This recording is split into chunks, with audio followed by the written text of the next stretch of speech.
Hello everyone, good evening, good morning. Today I'm going to cook tinulang manok na may sayute na organic chicken or native chicken.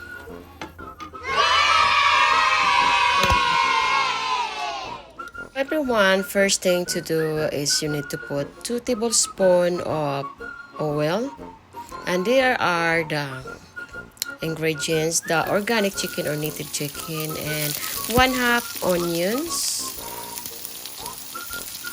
chopped, and you have to stir it very well. Make sure the onion is cooked, and then you have to add a thumb of ginger root, and then you have to stir it very well also, and also 3 cloves of garlic chopped. So now stir it well, and then 1 whole tomato slice, and then you have to stir and mix it very well, making sure the ingredients is cooked.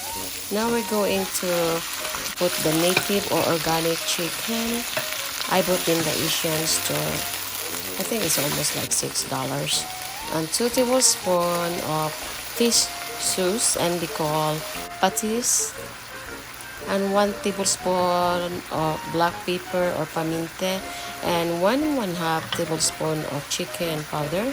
Mix it well.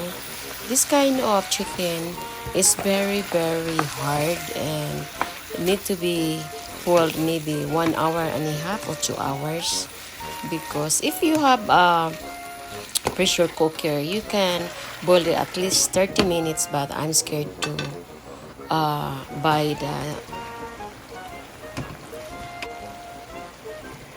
pressure cooker.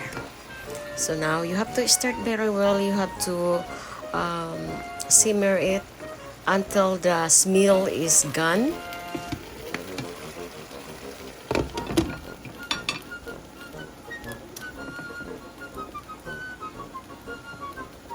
So this kind of chicken, guys, is very delicious because raised from the farm and very organic, and no too much and then you have to add water. You have to fill up the pot or pan of water. If your water is always almost dry, you have to add more while the chicken is still hard. Then you have to add the water, and then you have to add the SAYUTE vegetables, because the chicken is almost soft. It's soft now, and then you have to fill the SAYUTE, 2 pieces of SAYUTE, and I put this in Walmart. Now you have to mix it well, and then you have to add the bell pepper or green pepper, any kind of bell pepper or achal, we call achal, and then you have to add another bell pepper because it's more, and also this optional, but it's tastes good if you have a bell pepper or chili, spicy chili, if you like spicy food.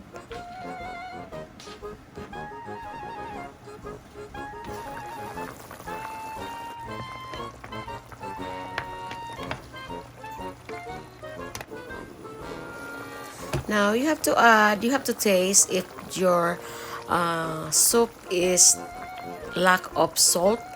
Then you can add chicken powder or salt to taste or soy sauce.